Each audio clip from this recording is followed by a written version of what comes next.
반갑습니다, 여러분. 한의사 케빈입니다. 제가 브레인 포그에 대해서 이미 영상을 4개를 올려놨는데, 사실은 제가 계획했던 것은 10강입니다.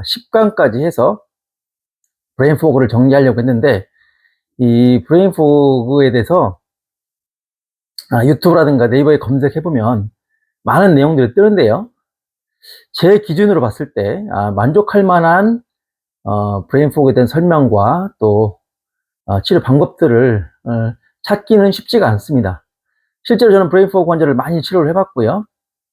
브레인 포그가 치료가 어려울 수밖에 없는 이유가 있습니다. 그리고 이제 그 의학적인 방법, 한의학적인 방법, 주사라든가 약물 또는 뭐 한약 또는 뭐 침, 교정 이런 식의 방법을 써도 브레인 포그가 치료가 정말 쉽지가 않은 겁니다. 자, 쉬운 분들은요 몇 회 만에 좋아진 경우도 있고 완치가 되는 경우도 있지만 예를 들어서 브레인 포그가 온 지 10년이 넘었다, 20년이 되었다, 이런 분들은 상당히 긴 시간이 걸립니다. 약과 이런 치료를 같이 하더라도 보통 몇 달 걸리기가 쉽습니다. 하지만 몇 달이 걸리더라도 낫기만 한다면 이분들은 너무너무나 행복해 하십니다. 왜냐하면 브레인 포그는 수술로도 나을 수가 없는 것이고 수없이 많은 환자가 있지만 결국 병원에서 정신병 환자처럼 취급을 받습니다. 나중에는 정신과 진료를 받거나 결국은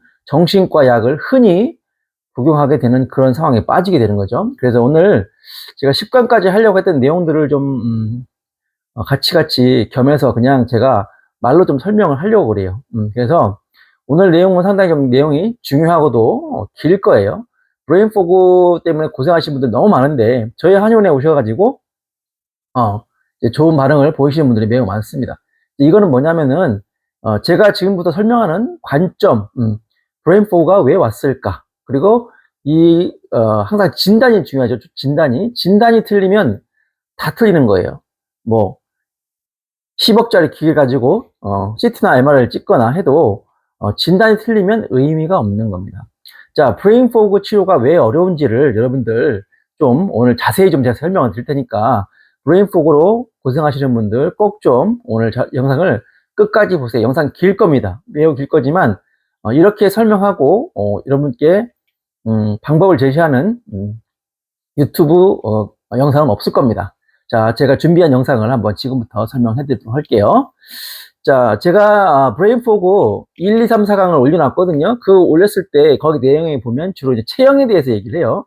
제가 원래 모든 질환은 구조의 문제, 체형의 문제에서 시작됐다고 보기 때문에 그렇게 얘기를 합니다. 그래서 브레인 포그 있는 분들 이 뒷목이라든가 이 연목, 안목 관리하고 등, 어깨 관리하는데 신경 많이 쓰고 계시죠? 제 영상을 보신 분들은 이런 데를 취합하고 나서 많이 증상이 좀 호전되는 것 같다라고 말씀들을 하십니다. 그러나 그것은 거기까지일 수밖에 없습니다. 그래서 저에게 어떤 분이 이제 질문을 해주셨고 그 카톡에 보면은 브레인 포그 그 환우회가 있습니다. 오픈 채팅방에 카카오톡 오픈 채팅방에 한 150분 정도 브레인 포그 환자들이 모여서 본인들끼리 이제 정보도 교환하고 본인 증상도 소개하고 이렇게 서로 하시는 그 사이트가 있는데 그 사이트를 제가 가입을 하게 됐어요. 가입을 해서 이제 쭉 이제 보는데 항상 그 영상 그 글들을 볼 때마다 이 동치미도 없이 감자나 고구마 먹는 느낌으로 너무 꽉 매인 느낌이 듭니다.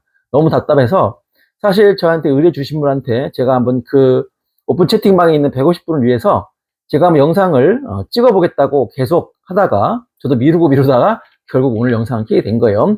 그 채팅방에 있는 150분들 제 영상을 꼭 좀 보시기 바라고요. 제가 중간중간에 댓글을 좀 남기기도 했고 이렇게 어떤 분이 이제 질문했을 때 제가 글을 남긴 적도 있었는데 너무 답답해서요. 저는 이제 그 브레인 포그 환자는 아니지만 그 브레인 포그 환자를 치료해본 경험으로서 좀 너무 답답해서 본인의 증상에 대해서 너무 모르니까 그래서 제가 글을 남긴 적이 있었는데 이제는 이제 영상으로 조금 설명을 드리도록 하겠습니다. 자, 브레인 포그가 온 원인을 설명을 해 볼게요. 크게는 네 가지입니다. 네 가지. 첫 번째, 구조의 틀어짐으로 인해서 신경이 눌린 겁니다. 뇌신경 쪽에 문제가 온 거예요.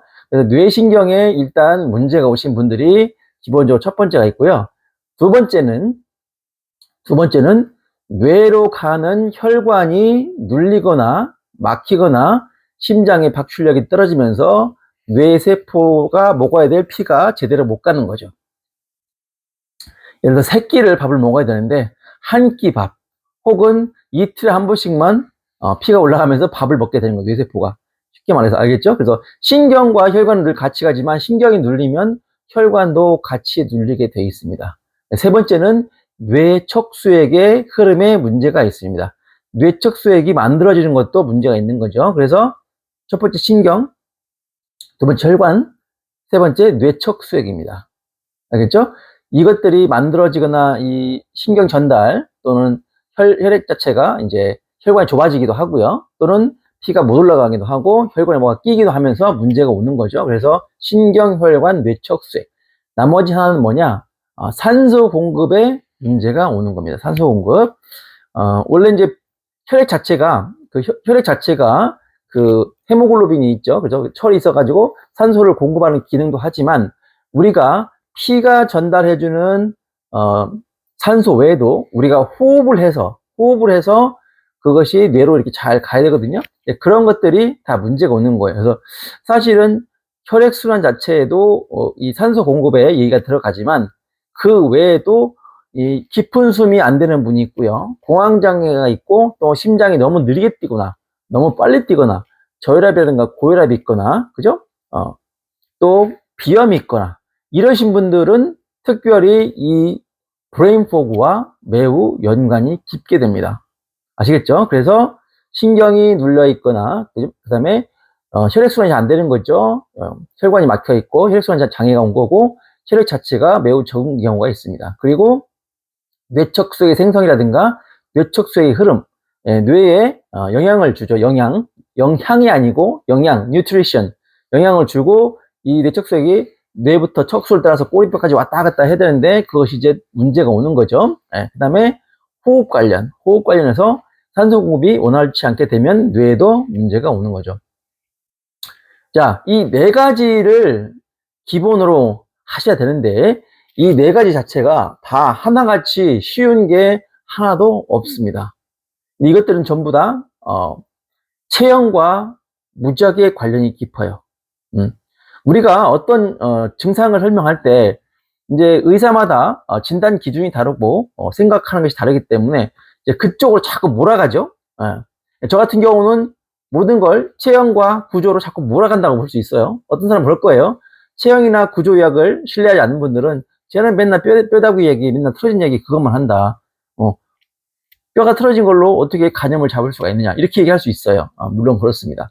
제가 이제 강조하는 것은 그동안 모든 의료인들이 구조에 대한 부분을 등한시했고 제가 얘기했죠. 구충에 대한 부분을 등한시했기 때문에 너무나 많은 파트를 우리가 놓친 겁니다. 즉 뭐냐? 오진을 한 거예요. 우리 솔직히 고백해야 됩니다. 구충제를 먹기 전과 먹고 난 후, 그죠? 구충을 제대로 했을 때 몸에 나타나는 변화를 느껴보신 분들은 내 몸에 기생충이 이렇게 많고 구충제가 이렇게 효과가 있구나.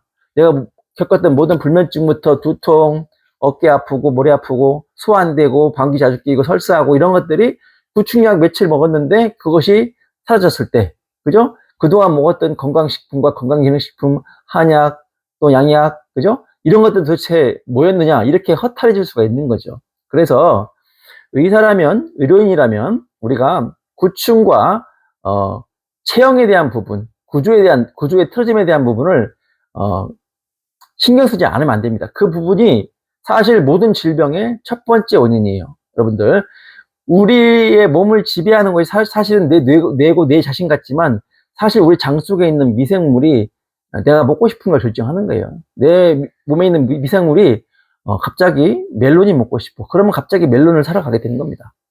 그러니까 우리가 그동안 기생충은 내 건강 상식이 없었잖아요. 근데 그것이 내 개념으로 들어오고 구충제를 먹었을 때 달라집니다. 당연히 뇌질환 있는 분들도 또 브레인 포그 있는 분들도 구충을 기본으로 하셔야 돼요. 아셨죠? 그래서 총 5가지라고 합시다. 그러면 이제 뭐 여기는 뭐 소금도 들어갈 수 있고 온열도 들어갈 수 있고 다 그런데 구충도 기본입니다. 제가 구충은 뭐라고 그랬죠? 비가 막 여름철 장맛비가 오는데 앞에 이 차 와이퍼가 고장나가지고 이게 안 되는 거예요. 그래서 윈도우가 안 보이니까 운전도 할 수 없고 그냥 서 있어야 되죠. 그럼 빗물이 쫙 흐르죠. 그러면 이게 앞이 보이지가 않습니다. 그런데 윈도우 브러쉬를 고쳐가지고 한번 쫙 해주면 금방 앞이 환해지죠. 그게 바로 구충의 효과라고 했습니다. 구충의 효과. 구충제를 먹으면 이것이 정말 위장 기능이 안 좋아서 그런 건지 기생충이라는 놈이 이 촌충이라든가 편충, 해충이 장 속에서 내 피를 빨아먹고 내 양분을 위장 속에서 뺏어 먹기 때문에 그런 거 아닌가. 그래서 위가 안 좋을 때 증상이 다양해요. 간이 안 좋아도 그럴 수 있고 위자체가 그럴 수도 있고, 그죠? 소장, 대장, 담낭, 담즙 분비가 안 돼도 그럴 수 있습니다. 수없이 많은 빗물이 막 쏟아지고 있죠. 그런데 구충을 딱 했을 때 갑자기 나머지 조건은 바뀌지 않았는데 구충만 했는데 소화가 잘 되고 황금변이 나온다. 그럼 뭡니까? 기생충인 거예요. 내 몸속에서 내 피를 빨아먹고 있던, 위장 속에서 피를 빨아먹고 있던 기생충이 죽으면서 윈도브러쉬 한번 촥 해주니까 증상이 명확해지는 거죠. 그래서 증상이 많고 오래 아픈 사람들은 제가 그건 이제 아픈 것이 근육통일 수도 있어요. 또는 속이 아픈 것이 있을 수도 있고 염증이라든가 속쓰림일 수도 있습니다. 무조건 기본적으로 구충을 하라고 그랬죠. 자, 얘가 옆으로 빠진 것 같지만 빠진 게 아닙니다. 사실 브레인 포그 있는 분들은 기본적으로 구충을 하셔야 돼요. 자, 그래서 다시 구조로 가볼게요. 이제 구충은 구조의 문제가 아니죠. 그죠? 근데 웃기는 것은 구조가 틀어지잖아요. 기생충이 내가 간으로 가서 숨어 있을까? 폐로 가서 숨어 있을까? 자궁이나 질 쪽에 가서 냉을 만들어낼까? 여성 냉대야 있죠? 그거는 어떻게 걔들이 결정하느냐? 체형이 틀어져 있어요. 예를 들어서 천골, 꼬리뼈가 천골이 틀어져 있으면 그쪽에서 나가는 신경이 눌리면서 자궁 쪽이나 방광 쪽, 질 쪽이 좋지 않게 됩니다. 그러면 기생충은 기가 막히게 알아요. 거기에 탁 가서 머뭅니다. 그래서 칸디다 이스트 같은 거, 마이크로플라즈마 이런 것들, 이게 이제 딱 그 안에 들어가서 살게 되는 거죠. 그러니까 내 몸이 어디가 아픈지를 정확히 알아요. 보세요. 바퀴벌레가 우리 집에 들어왔을 때 이렇게 평평한 깨끗한 거실에 잘 숨지 않습니다. 어딘가 청소 안 하고 잘못해서 냉장고 밑으로 이렇게 음식이 들어갔는데 그것이 썩어서 있으면 그쪽 딱 가서 숨어 있습니다. 습습하고 그런데 똑같아요. 기생충도 생명체이기 때문에 어떤 신경이 눌려서 그쪽에 혈관이 안 가고 그러면 그쪽 장기가 기능이 떨어집니다. 그러면 그쪽 가서 하게 돼요. 브레인 포그 있는 분들은 기본적으로 이 경추 신경이 좋지 않으면서 두개골이 찌그러지면서 이 뇌 쪽에 있는 이런 것들 제대로 작동을 못하기 때문에 기생충이 딱 알고 뇌로 갑니다. 뇌흡충도 있는 거 아시죠, 여러분? 뇌흡충. 그래서 뇌흡충은 이 치매의 원인이라고 또 말씀하시는 분도 있어요. 그래서 여러분들 이런 부분도 기억을 하시고 일단 브레인 포그로 구성하신다면 구충부터 먼저 시작을 하시기 바랍니다. 아시겠죠? 자, 구충의 방법은 여러 번 설명을 드렸는데 나중에 기회가 되면 또 구충 설명 좀 드릴게요. 자, 그래서 제가 크게 얘기했던 신경이 눌렸을 때, 또 혈관이 막혔을 때, 그 다음에 뇌척수의 흐름에 문제가 왔을 때, 호흡, 산소 공급이죠. 산소 공급에 문제가 있을 때. 자, 이제 하나씩 보겠습니다. 자, 브레인 포그는 체형이 틀어져서 온 병이라고 제가 4개의 강의에서 이미 올려드렸죠. 그래서 뒷목 지압하고 목뼈가 틀어지고 두개골이 찌그러지면서 얼굴도 비대칭이 되고 입골도 이렇게 달라진다고 그랬죠. 여기 눈높이 달라지고 광대뼈도 이렇게 틀어지기도 하고 턱관절도 안 맞고 그렇죠. 자, 이런 증상이 이제 구조가 틀어져서 오는 건데, 자, 제가 예전에 구조의학 강의를 한참 할 때 뭐라고 했냐면 목은 목숨이다 라고 얘기한 적이 있습니다. 목은 목숨이다. 왜 그러냐? 우리가 심장은 여기 있지만 뇌는 여기에 있죠. 우리가 심장사, 이게 이제 죽는 거죠. 진짜로 심장이 멈추면. 뇌사도 있죠. 뇌사. 심장은 뛰는데 뇌가 죽었을 때 뇌사라고 합니다. 그죠? 근데 심장에서 뇌로 어떤 관계가 있죠? 이 목을 통해서 피가 이렇게 올라가야 됩니다. 만약에 목 부분이 이게 막혀버리면, 또는 이 고무줄을 묶어 놓으면 뇌는 그냥 죽는 거예요. 이해 가시죠? 그래서 뇌는 사실 심장의 혈액 공급이 줄거나 원활치가 않으면 바로 문제가 오게 되어 있습니다. 그래서 여러분들 이 흉쇄유돌근이 있는 요 라인 이쪽에 경동맥이 이렇게 올라간다 그래서 이렇게 눌러보면 툭툭 뛰죠. 이 경동맥은 뭐라고 했죠? 머리의 앞쪽과 이 중부지방 3분의 머리를 나눴을 때 3분의 2 이만큼은 얼굴까지 전부 이 경동맥에서 영향을 줍니다. 이 피부도 마찬가지고요. 두피도 마찬가지고 뇌 속까지도 전부 이 경동맥에서 갈라져 가지고 여기서 얼굴로도 가고 바깥 안쪽으로 들어가서 윌리스 서클이라는 이렇게 꽃봉오리처럼 생긴 이걸로 통해서 뇌 전체로 혈액이 공급되게 되어 있습니다. 그리고 이 후두부 쪽, 소뇌 쪽은 이 옆에서 올라가는 이 추골동맥이 있다고 했죠? 그러니까 총 동맥이 4개죠. 하나, 둘, 셋, 넷, 이렇게. 여기서 올라가서 막히면 이제 이 후두부 쪽에 이제 문제가 오는 거죠. 그래서, 이 4군데의 큰, 추골동맥과 이 경동맥이, 막히거나 이쪽에 이제, 혈관이 좁아지거나 하게 되면 이제 뇌 쪽으로 영향이 못 가게 되는 거죠. 그러니까 산소 36.5도, 그 다음에 혈액, 영향이 이제 뇌로 못 가게 되는 겁니다. 그러면 뇌가 위축이 돼요. 위축. 쉽게 말해서 우리가 근육을 안 쓰고 깁스를 오랫동안 해놓으면 이게 근육이 이게 죽잖아요. 마찬가지로 여기도 뇌세포가 혈액을 오랫동안 받지 못하면 결국 문제가 오게 됩니다. 사이즈가 줄죠. 그래서 알츠하이머, 젊은 나이 30대, 40대도 알츠하이머가 많습니다. 그런 분들은 뇌 용적을 재보면 80%, 100%를 정상이라고 봤을 때 80% 정도로 줄어 있습니다. 그래서 여러분들 이 뇌 쪽 관련 질환은 일단 이 심장에서 피를 올려주는 기능이 좋아야 됩니다. 아시겠죠? 저혈압인 분들은 좀 불리하겠죠? 피를 사지 말단까지 쭉쭉 이렇게 쭉쭉 보낼 수가 없기 때문에 저혈압인 분들 또 섬액인 분들은 좀 그쪽에서 불리할 수가 있습니다. 자, 체형이 틀어서 온 병이라고 했는데 제가 일자목, 거북목을 매우 중요시하게 얘기했죠. 라운드 숄더. 라운드 숄더뿐만 아니라 일자목, 거북목 매우 중요하다. 자, 제가 얘기했죠. 일자목, 거북목을 의사분들이 엑스레이라든가 CT, MRI를 딱 보고 나서 뭐 일자목입니다. 거북목입니다. 스트레칭 하세요. 이렇게 얘기하면 된다, 안 된다?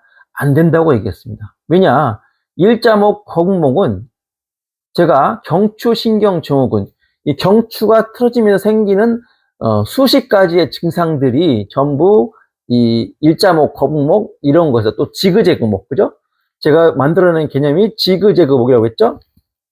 목뼈가 하나는 이렇게 반듯이 있어야 되는데 담벼락이 무너지는 겁니다. 목뼈가. 그것도 좌우로 왔다 갔다. 2개는 이쪽, 하나는 이쪽, 뭐 나머지 3개는 이쪽 이렇게 올 수도 있고요. 다양하게 이 목뼈가 왔다 갔다 변형이 일어납니다.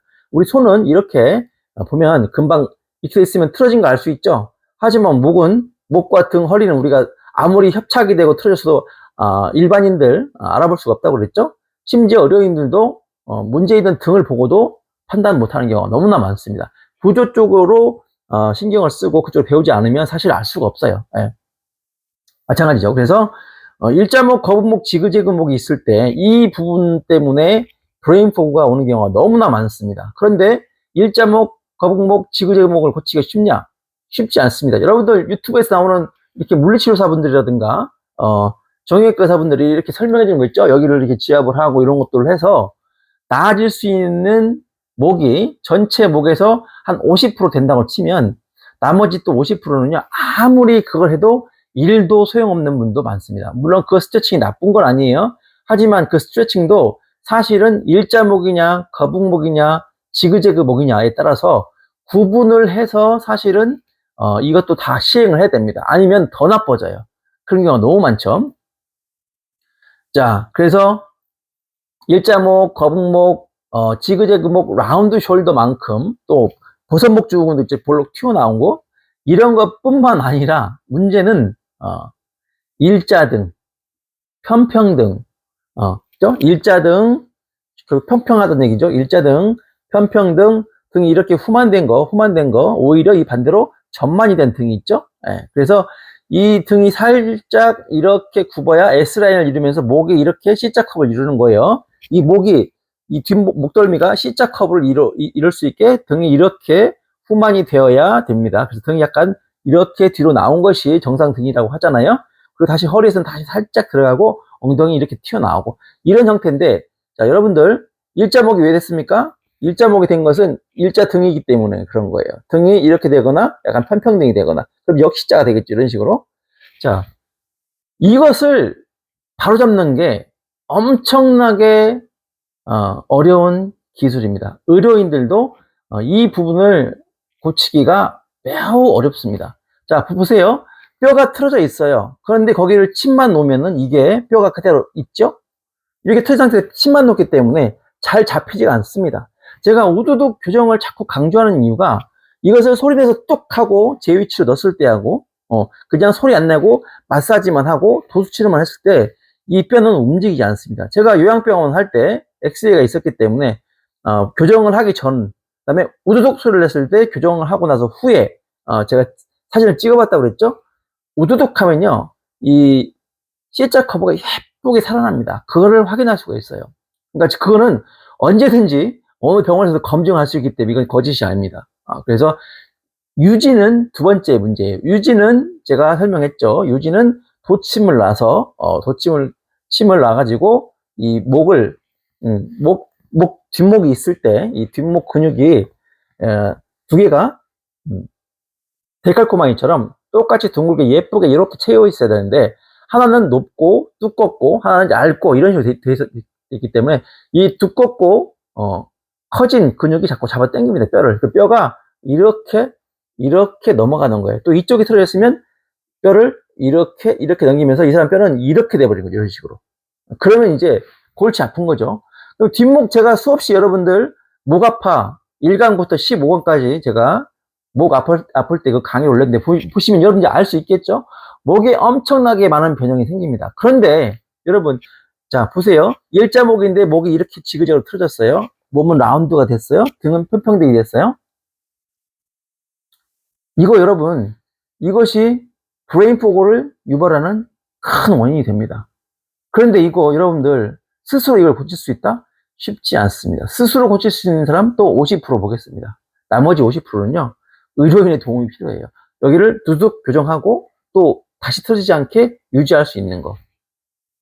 자, 목뼈가 틀어지게 된 것은 등에서 가장 큰 메인 원인을 찾지만 등도 보면은요 등뼈가 이렇게 반듯하게 쭉 있으면 좋은데 등도 왔다 갔다 그런다고 그랬죠. 근데 이제 여기 붙어 있는 요 흉부각을 이루는 요 갈비뼈가 붙어요. 갈비뼈.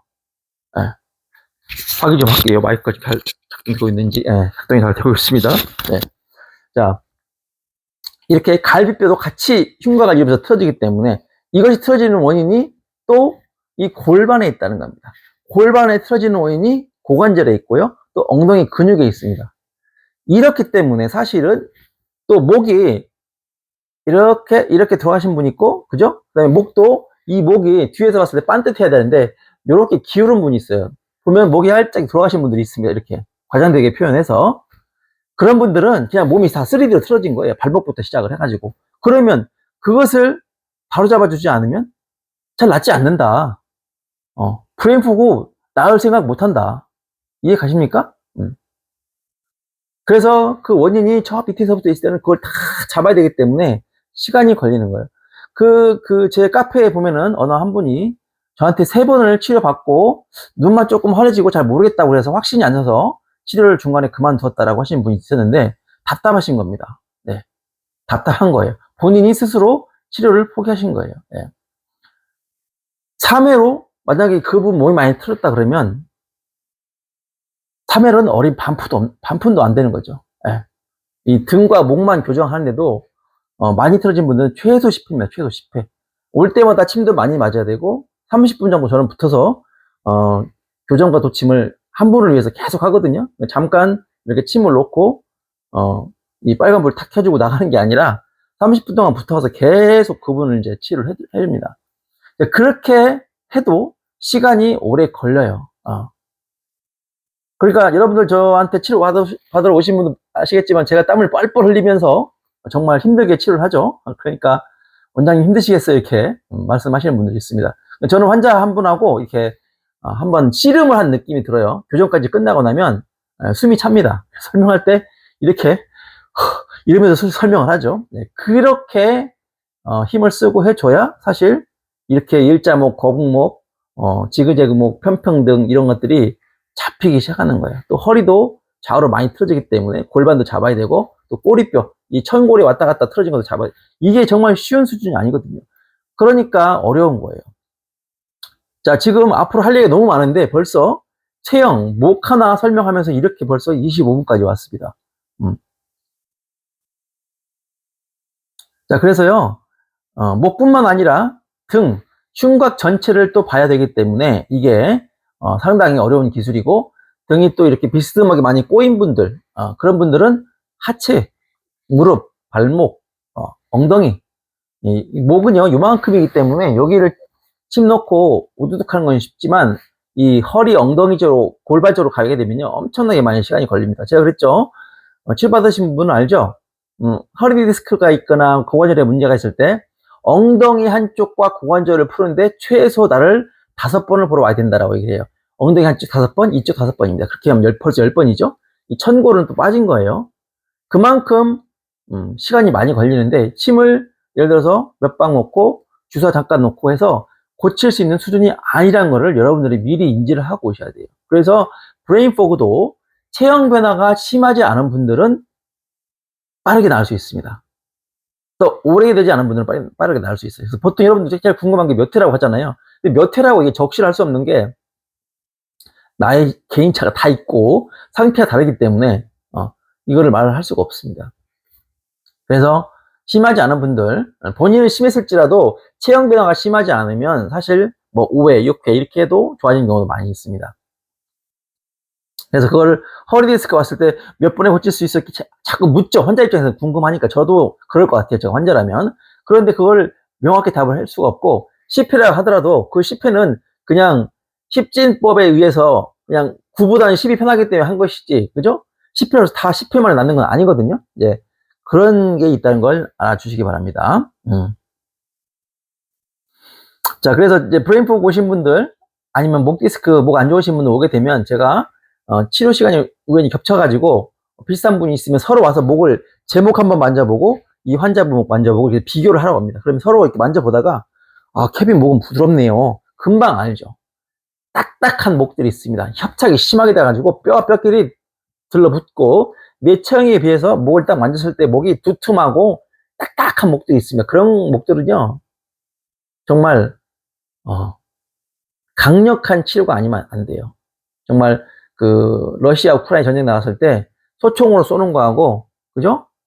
스팅어 미사일이라든가 핵미사일 쏘는 거 완전 큰 차이가 있듯이 그런 목들은 정말 핵미사일이라든가 최소한 미사일을 쏴야 될 그런 강력한 목들입니다. 그것이 바로 교정과 도침이죠. 네. 자, 이제 혈관도 얘기했어요. 혈관도 보면은 혈관 같은 경우는 이제 혈관도 역시 심장과 관련이 있습니다. 그래서 심장이 저는 이제 브레인 포그 환자 왔을 때 반드시 맥을 보거든요. 이렇게 맥을 딱 보면은 맥이 어떤 분은 이제 강하게 뛰고 어떤 분은 약하게 뜁니다. 그죠? 빨리 뛰는 분도 있고 천천히 뛰는 분도 있죠. 부정맥이 있는 분도 있습니다. 제일 좋지 않은 케이스가 부정맥이 있는 케이스. 뛰다가 중간에 한번 쉬거나 또는 뛰긴 뛰는데 한 번은 높고 한 번은 낮고 이렇게 왔다 갔다 이런 분들이 있죠. 그래서 제가 여러분들 부정맥인지 본인이 브레인 포그가 있다면 반드시 본인이 자신의 맥을 30초를 재보십시오.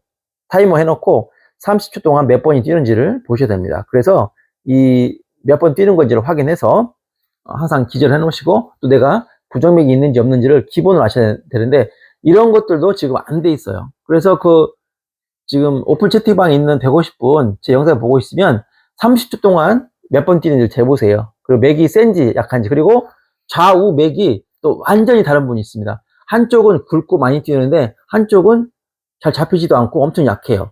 이런 분들은 더 이제 상태가 위중한 겁니다. 좌수 우수가 좌우수 부동맥이라고 하는데 이 차이가 크면 클수록 뇌 쪽에서 심장 쪽에서 문제가 있다 그 말입니다. 아시겠죠? 그래서 그런 분들은 치료가 더 시간이 걸리고 어렵습니다. 자, 그래서 일단 본인의 맥박을 만져보시는데 이제 본인 맥이 엄청나게 굵고 강한 분들이 있어요. 그런 분들일수록 제가 해보면 브레인포그 치료할 때 시간이 오래 걸리고 잘 낫지 않습니다.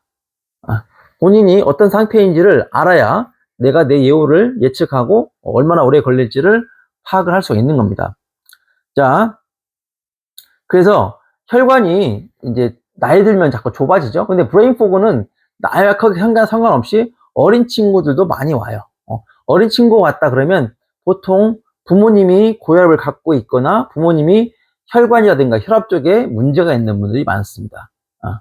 아시겠죠?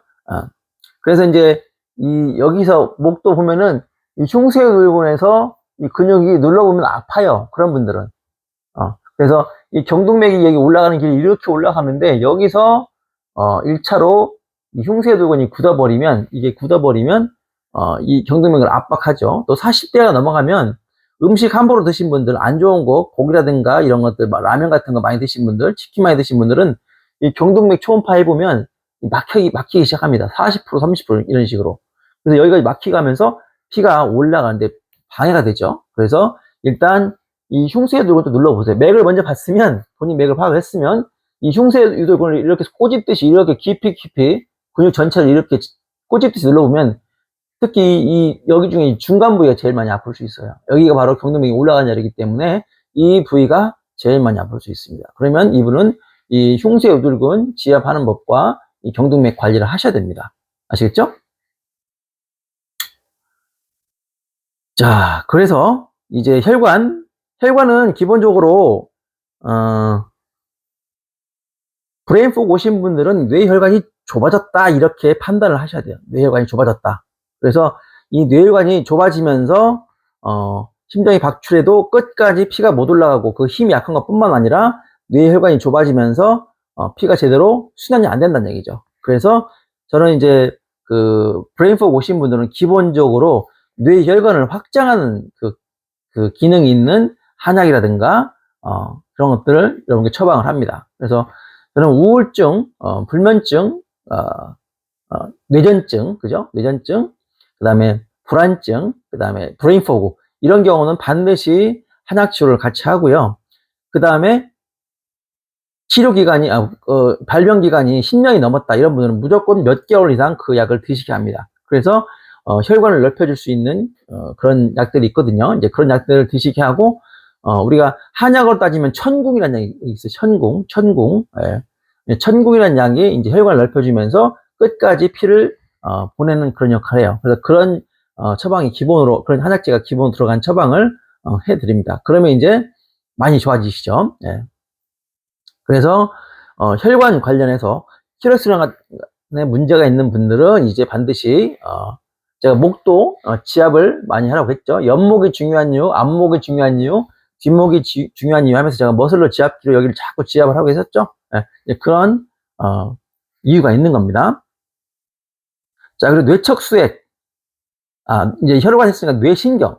신경도 보면은 우리가 그 머리가 그 멍하다, 뿌옇다, 그죠? 안개 낀 것처럼 우리가 생각할 수 없다. 인지력이 떨어지고, 그다음에 앞에 있는 사람을 잘 알아보지도 못하고, 남자인지 여자인지 구분도 안 되고, 비현실 감각이 있고, 그죠?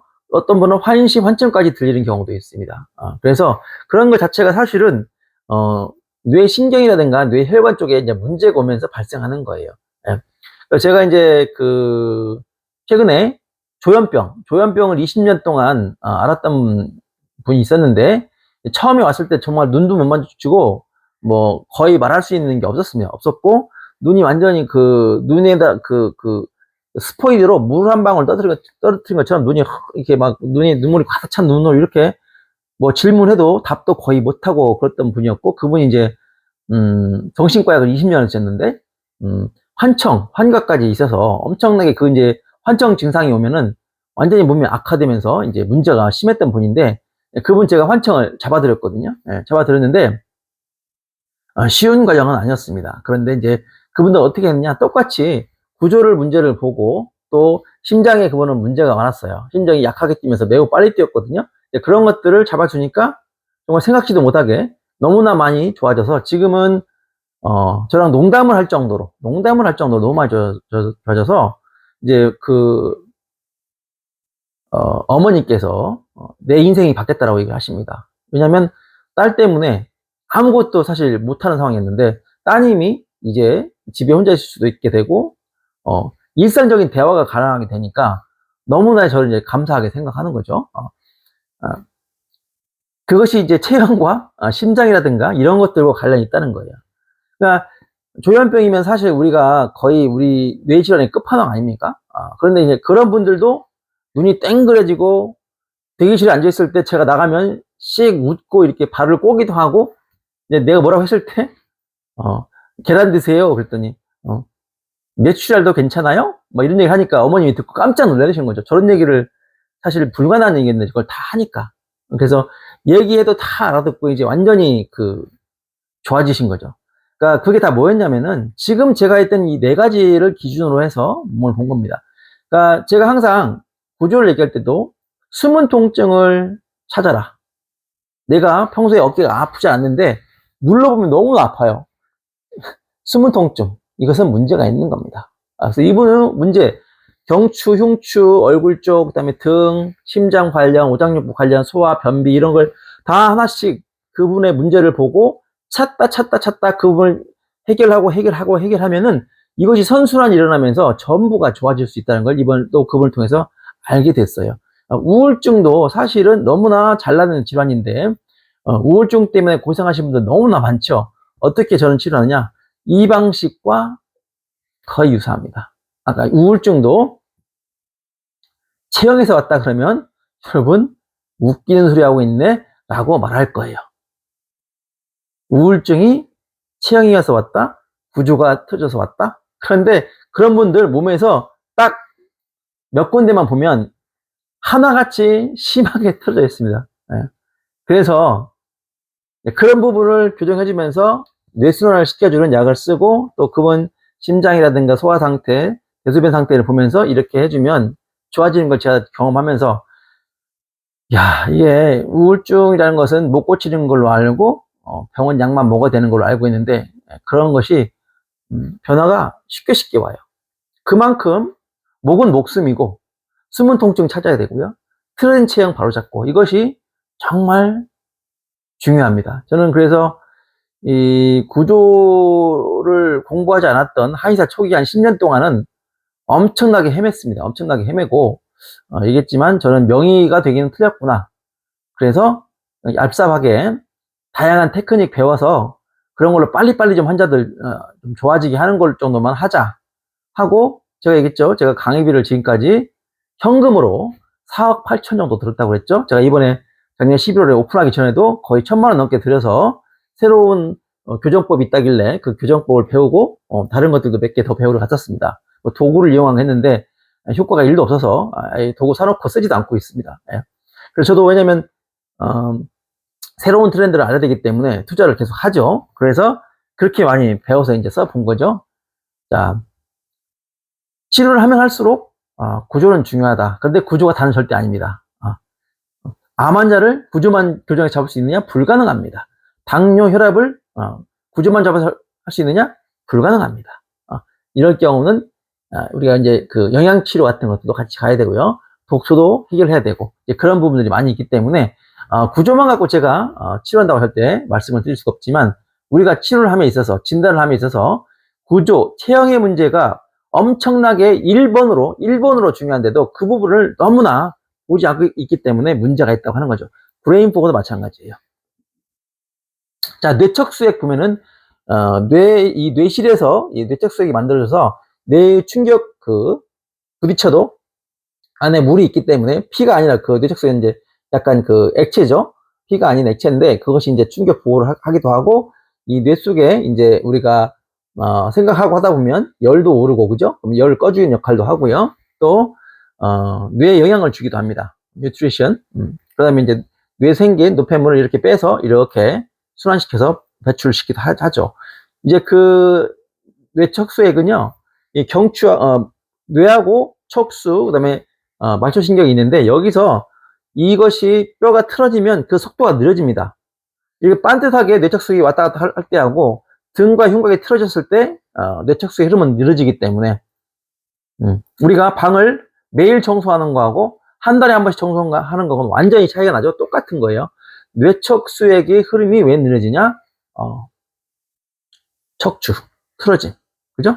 뇌척수액이 만들어지는 것도 똑같이 뇌로 가는 혈액이 잘 돼서 이 뇌실에서 기능이 잘 됐을 때 뇌척수액이 충분히 나오는 건데 그것도 역시 구조가 틀어지면서 문제가 오고 뇌 혈액이 문제가 오고 뇌신경에 문제가 오면 안 되는 겁니다. 아까 뇌신경 얘기하다 말았는데 뇌신경도 아까 머리가 보면 브레인 보고 있을 때 전체가 멍하신 분도 있지만 앞머리가 막 더 그렇고 뭐 중간머리, 끝머리, 후두부가 더 그런 분도 있습니다. 그것도 전부 뇌신경이 어디가 눌려 있느냐에 따라서 관련이 돼요. 아시겠죠? 그래서 이제 그 뇌신경을 어디가 문제 있는지를 파악하고 또 경추에서 신경이 이렇게 올라가기 때문에 경추에서 오는 문제. 그런 분들 흔히 이쪽 후두부 되게 많이 아프거든요. 이런데 아프고 어지럽기도 하고 이명도 있고 그죠? 기본적으로 뇌신경이 압박되거나 눌렸을 때 그럴 때 나타날 수 있는 증상이 전부 다 기본적으로 일어납니다. 그래서 브레인 포그는요 절대 간단한 질환이 아니에요. 절대 간단한 질환이 아닙니다. 자, 마지막으로 산소 얘기해 볼게요. 산소는 우리가 이제 그 호흡을 깊이 잘 못 하시는 분이 있어요. 그리고 심장이 1분에 100회 이상 뛰어서 심장이 막 뛰어서 피로가 금방 오고 산소 요구량이 높은 분들이 있습니다. 그래서 막 심장 우리가 빨리 뛰면 하게 되죠. 그렇게 평소에. 그다음에 이제 숨이 깊이 안 들어오는 분이 있어요. 또 비염이 있어서 코로 이렇게 숨을 쉬어가지고 이 코를 통하면 여기 전두동 여기죠. 전두동, 상악동, 사골동, 저평동까지 이렇게 이 얼굴 뼈 안에는 동굴이 있다고 그랬어요. 빈 공간이 있다고 그랬어요. 빈 공간에서 코로 할 때 이 바람이 슉 돌면서 뇌 열을 뇌하수체 열을 꺼줘야 되는데 비염이 온 분들은 잘 때 이렇게 입을 벌리고 주무시죠. 그러면 결국 이런 분들은 이 뇌열도 꺼지지 않고 눈열도 꺼지지 않습니다. 그러면서 뇌가 뜨끈뜨끈 열받게 돼요. 아시겠죠? 그러면 비염이 있는 분들 비염을 고쳐야 되겠죠? 네. 또 깊이 호흡이 안 되는 분들이 있습니다. 저는 깊은 숨이 안 돼요. 이런 분들 여자분들 진짜 많거든요. 정말 많습니다. 아마 대한민국에 150만 명은 될 거예요. 왜냐면 저는 워낙 임상에서 많이 봤기 때문에. 그런 분들 흉곽이 이렇게 틀어지면서 몸에 문제가 와가지고 이 갈비뼈 호흡이 잘 안 되면서 호흡 장애가 있는 분들 많거든요. 흔히 우리가 공황장애, 외주신경 실조증이라든가 자율신경 실조증이 있을 때 세트로 같이 많이 오잖아요. 그런 분들 또 부정맥이 있는 분들 세트로 같이 많이 옵니다. 그러면 산소 공급이 깊은 숨이 안 쉬어지기 때문에 산소 적정량이 뇌로 가지 못하겠죠. 그러면 브레인 포그가 오는 겁니다. 브레인 포그가 간단할까요? 지금 나열한 증상들을 전부 고쳐야 브레인 포그가 비로소 나올 수 있는 거예요. 이런 것들을 놔두고 뭐 스네피 주사 같은 거 놓고 해서 간단하게 고칠 수 있는 증상이 아닙니다. 물론 스네피로도 효과 보신 분들이 있죠. 근데 그것이 유지가 얼만큼 되느냐, 근본적인 치료인가는 생각을 해보셔야 되고, 제가 항상 치료를 얘기할 때 10점 만점에 9점, 8.9점, 10점을 우리가 추구하지 1, 2점 조금 좋아진 거 가지고 개선이라고 하지 않잖아요. 호전 반응이 약간 있지만 그것이 이제 영구적인 수는 없다. 또 내가 몸이 피곤하고 몸이 틀어지고 잠을 잘못 자고 일어나서 아니면 갑자기 심한 운동을 하거나 했을 때 그 흉곽이 또 틀어지면서 또 문제를 또 야기할 수 있다. 그 말입니다. 자, 여기서 이제 그 브레인 포그의 증상을 한번 보면서 설명을 해볼게요. 일단 멍 때린다고 그러죠. 멍 때리고 두통이 심해요. 두통도 있는 분도 있고 없는 분도 있습니다. 자, 어지럼증. 여러분 어지럼증이 쉽습니까? 어지럼증 치료 쉬워요? 어지럼증 못 고쳐가지고 고생하시는 분들 엄청나게 많거든요. 어지럼증 전문 한의원, 어지럼증 전문 병원 많은데 거기서 많이 이제 걸러지고 좋아지긴 하지만 거기서도 안 돼가지고 뭐 수년씩 고생하시는 분들 많거든요. 뭐 전정신경염이라든가 그죠? 이석증 치료가 만만치 않습니다. 그런 것이 있으면 이 브레인 포그가 낫기가 어렵습니다. 그럼 이것이 따로따로 있는 병이냐? 이것이 영향을 미쳐요. 그렇기 때문에 사실 이 부분도 고쳐야만 나을 수가 있는 거죠. 뇌압이 찬다. 머리가 쪼인다. 이런 증상 있죠? 나는 ADHD가 있어요. 성인 ADHD예요. 그죠? 이것도 다 우울증과 사실은 조금 비슷한 방법으로 치료하면 잘 나을 수 있는 질환입니다. 그리고 이제 우울증, 그다음에 불안증, 우울증 치료가 쉬우면 지금 우울증 약 먹는 분들 별로 없을 겁니다. 우울증 불면증 약이 거의 약국에서 3위 안에 드는 약이라고 해요. 약사분한테 물어보니까 우울증, 불면증 이런 약이 엄청나게 많이 팔린다고 합니다. 정신과적 질환. 이거를 지금 사회가 혼탁하고 정의가 사라지고 이렇게만 보는 게 아니에요. 내 몸의 병입니다. 내 체형이 틀어져서 오는 병입니다. 그래서 우울증 있으신 분들 케빈에게 연락을 주시기 바랍니다. 자, 우울증, 불안증, 강박증, 몽롱함, 심한 짜증, 화남 이런 것들이 이제 브레인포그 있는 분들이 같이 오죠. 불면증도 같이 오고요. 탈모, 어떤 분은 머리에 열나서 환장하겠다고 합니다. 머리를 만져보면 뜨끈뜨끈뜨끈해요. 그래서 머리가 열나서 머리에 열이 날 때 몸에 막 열이 막 올라오면서 머리가 썩는 냄새가 난다. 이렇게 말씀하시고요. 또 흐리멍텅한 느낌, 앞에 사물이 초점이 잘 맞지 않는다. 또 눈이 너무 이렇게 아프다 그런 분도 있죠. 그리고 기억력, 주의력, 집중력이 떨어진다. 단어 생각이 잘 나지 않는다. 이게 전부 뭐냐면 뇌에 압이 차면서 또 뇌 쪽으로 가야 될 혈액이 못 가면서 그 뇌세포가 굶고 있는 증거고, 뇌 쪽으로 신경 전달이 탁탁 돼야 불 껐다 켜는 것처럼 착착착 떠오르는데 전부 안 되는 거죠. 비염은 아까 얘기했듯이 엄청나게 뇌에 열시키고 눈에 열을 시키는 것인데, 그것이 지금 다 문제가 오는 거죠. 자, 이석증. 자, 이관개방증. 이관이 뭐냐면 유스타키오관 들어보셨어요? 유스타키오관. 코에서 귀로 이렇게 연결되어 가지고 외부압과 이 내몸의 그 압을 조정하는 거거든요. 우리가 비행기 탔을 때 비행기가 하강할 때 보면 귀가 막 막혀가지고 코를 풀어야 이제 이게, 아니면 침을 삼켜야 이게 뚫리잖아요. 그것이 이제 유스타키오관 이관인데, 이것의 문제가 오면은 이관이 적당히 열렸다 닫혔다 하면서 이게 이제 외부압과 대기압 이걸 조절을 하는 건데, 그 기능이 문제가 온 겁니다. 제가 이제 그 150명 있는 카페에서 제가 댓글 달았던 게, 그분이 이제 이관 개방증 증상을 갖고 있는데 본인이 이관 개방증인 걸 몰라요. 그래서 제가 답답해서 그 증상은 이관 개방증입니다 라고 제가 댓글을 남긴 적이 있습니다. 그래서 이게 이관 개방증이었군요. 근데 이관 개방증으로 저한테 오신 분들 보면 본인이 그런 것 모릅니다. 소리가 너무 커가지고 남편이 소변 보는 소리 또는 물 내는 소리가 너무 시끄러워지면 짜증을 낼 수밖에 없어요. 왜냐면 이게 열려 있으니까. 닫혀야 되는데 열려 있기 때문에 이관이 개방, 그죠? 또 이게 반대로 이관이 좁아져서 꽉 조인 분도 있어요. 그러면 이분은 뭐냐면 잘 안 들리고 답답합니다, 얘가. 그런 경우도 있습니다. 그러니까 개방이냐 폐쇄냐 이거에 따라서 증상이 다른데, 이것은 비염과도 관련이 매우 깊어요. 그래서 코에 문제가 있는 분들은 이 유스타키오관이 온도 습도 조절이 안 되면서 이 이관이 망가집니다. 그러면 호흡도 안 되지, 귀도 이렇지, 그러면 머리 미치겠죠. 그러면 이분들은 이관개방증과 비염을 나서야 돼요. 그런데 여러분, 비염 있는 분들 비염 치료 잘 되던가요?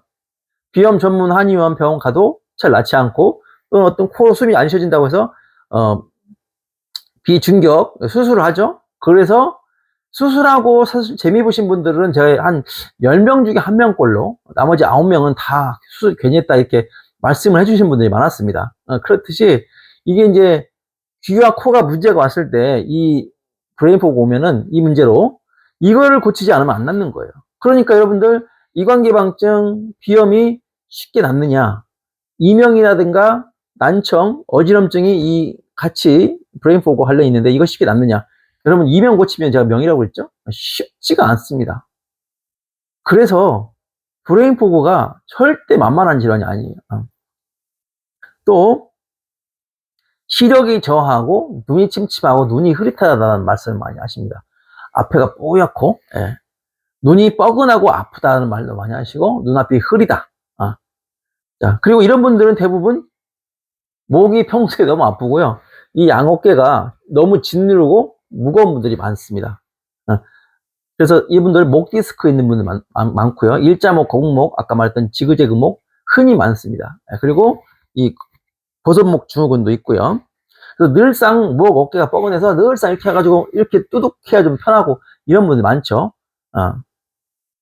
그 다음에 환시, 환각 아까 얘기했죠. 그 다음에 머릿속이 답답하다 이렇게 말씀을 또 하시고 또 자율신경실조증, 미주신경실조증, 호흡곤란, 산소가 부족한 느낌, 막힌 느낌 이런 것들. 자율신경실조증 하나만 갖고도 엄청나게 복잡하고 자율신경실조증 제가 한번 설명드렸습니다. 유튜브에 긴 영상으로. 그렇게 해서 다 머리부터 발끝까지 모든 증상이 나타날 수 있는데 그걸 고쳐야 브레인포그가 나올 수 있다. 자율신경 실조증도 엄청나게 어려운 증상이죠. 그런데 그거 고치기가 쉽지 않은데 브레인포그 플러스 자율신경 실조증이 있다 그러면 돌아버리는 거죠. 사실 어려운 거죠. 엄청. 그 다음에 공황장애. 공황장애 쉽습니까 여러분? 공황장애? 브레인포그 있는 분들 공황장애 제가 봤을 때는 한 40~50%의 확률로 공황장애를 같이 갖고 있습니다. 왜냐면 몸이 틀어져서 오기 때문에. 부정맥 어렵죠. 심실조기 수축 어렵습니다. 심장이 막 벌렁벌렁 한다. 앞가슴이 막 뻐근하고 답답하다. 빈맥이 있다. 혈압, 기립성 저혈압도 많이 나타납니다. 기립성 저혈압. 그 다음에 소화불량, 소화장애, 흡수장애, 변비설사 있는 분도 많죠. 그래서 이제 그 카페에 보면은 많은 분들이 장이 좋아져야 뇌가 장청, 뇌청에서 한다고 유산균도 많이 드세요. 근데 그거 갖고 되는 게 아니기 때문에 이게 문제라는 얘기죠. 여러분들이 서로 이게 제시를 하고 하는 거 보면 장님의 손을 잡고 이렇게 안내한다는 생각이 있어서 제가 막 정말 너무 답답합니다. 이분들을 도대체 자기들끼리 뭐 좀 효과 보면 그거 자꾸 나는 이거 하고 좀 좋아졌습니다 하고 다른 분들이 따라서 해보거든요. 또 뭐 어디서 무슨 파란 초록색 가루가 있는데 그 초록색 가루를 먹으면 좋다고 해서 그거 막 사서 드시고 어떤 약국에서 이게 잘 된다고 해서 약국 있으면 약국 가서 막 시청해서 드시고 이러는데 거기에는 구조에 대한 내용이 별로 없고요. 구조 얘기를 할 때 제 영상을 어떤 분이 이제 올려주시면 그거를 이제 새로 들어온 신입은 브레인포그 신입은 그걸 또 보시는데 그게 또 다가 아니란 얘기죠. 제가 그동안 하고 싶었던 것이 이런 얘기입니다. 이렇게 다양한 질환이 관련돼 있고 예를 들어서 이분이 만약에 두통이 있고 어지럼증이 있고 그죠? 머리가 열나고 우울증이 있고 불면증도 있으면서 비염이 있고 그죠? 부정맥 공황장애가 있으면 이분은 어떻게 고치겠어요? 브레인포그를. 제 말이 그겁니다. 좀 전에 설명한 모든 증상들이 많을수록 이분은 시간이 오래 걸리는 거고요.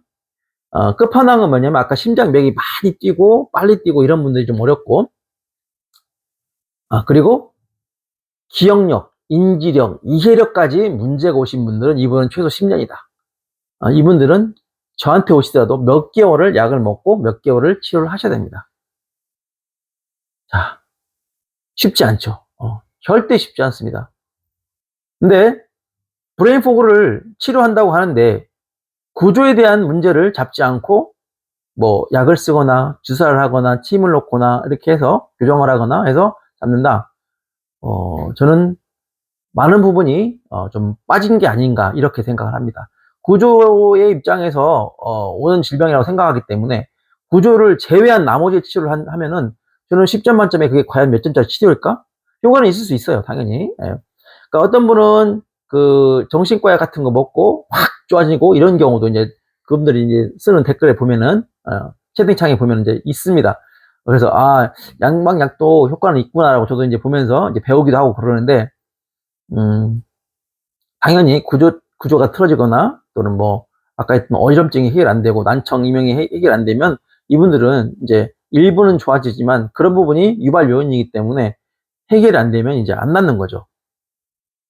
자, 그래서 소화불량 이런 것들은 당연히 그것이 반복된다 그러면 간이라든가 위장이라든가 소장, 대장을 같이 치료를 해야 됩니다. 그러니까 이게 전신병이에요. 어떻게 보면 전신병입니다. 운 좋게 몇 회 치료로 좋아지는 분도 있지만 정말 오래된 분들은 치료가 만만치 않다는 거. 대신 이분이 가진 문제를 구조부터 시작을 해서 하나하나씩 고쳐가다 보면 결국 내 몸이 좋아지는 걸 느끼고 컨디션이 많이 좋아집니다. 그리고 많이 좋아지죠. 이제 그 브레인포그 환자 중에서도 보면 열이 막 나는 분들이 있어요. 머리 쪽에 열이 없는 분들이 주로지만 가끔씩 막 이 상열이 올라오면서 또 막 머리에만 뜨거워지면서 막 소리를 지르고 막 엉엉 울어야 되는 분들도 있거든요. 그런 분들 이제 저한테 오신 분들 10년 차가 넘었었는데 이제 그런 부분들도 이제 나중에 열이 잡히면 열이 잡히고 열이 떨어지면은 증상이 많이 이제 호전이 됩니다. 한 번에 다 좋지 못하더라도 첫 번째 주는 한 이틀 정도 괜찮다가 한 5일 또 다시 좀 증상이 왔다가 그 다음에는 그 다음 주 와서 약 먹고 치료하고 하면 또 한 3일 좋다가 또 4일 안 좋고 이걸 반복하다 계속 이제 몸이 바뀌는 거죠. 그래서 눈뭉치가 크면 클수록 이런 증상이 많을수록 그분은 치료가 쉽지 않은 거예요. 제가 오늘 언급한 거 댓글로 한번 남길 거예요. 그래서 거기에 증상이 몇 개나 해당되는지 한번 이렇게 글을 댓글로 한번 남겨보세요. 그러면 그분들이 많을수록 이걸 셌을 때 여기에 걸리는 게 많을수록 여러분들은 이제 조금 장기 치료를 해야 된다. 여기 걸리는 게 많지 않다. 그러면 여러분들은 빠른 시일 내에 회복이 가능하다라고 생각하시면 됩니다. 그래서 보통 최소 10회는 잡고 오셔야 돼요. 10회는 잡고 제 기준으로 봤을 때는 몸의 체형을 바로 잡고 다시 돌아가지 않게 유지하고 하려면 그 정도 치료 횟수가 들어가야 치료하는 저도 쉽고 환자분도 그냥 아유 네가 알아서 해봐 이렇게 맡겨주셔야 훨씬 좀 수월하더라고요. 그러니까 10회라는 것은 10진법의 10비, 10이 그 매짐수이기 때문에 제가 말씀드린 거지 오해가 될 수 있고 치료될 수 있고 그건 이제 개인차에 따라 다릅니다. 그런 것들은 여러분들 자꾸 그런 걸 물어보시니까 몇 회나 해야 되냐 댓글도 많이 오고 문자도 많이 옵니다. 그렇기 때문에 이걸 이제 어떻게 딱 말씀을 드리기가 어렵죠 사실. 근데 환자 입장에서는 궁금하니까 저도 어떻게든 답을 드려야 되는 상황이죠. 아시겠습니까? 이제 말로만 풀었는데 디테일하게 그 해부학적인 뭐 구조라든가 이런 것들 다 하려면 제가 너무 힘들어서 그냥 오늘 토탈로 한번 말씀을 드렸습니다. 긴 강의 듣느라 고생하셨고요. 브레인포그 없는 세상이 빨리 왔으면 좋겠습니다. 이상 한의사 케빈이었습니다.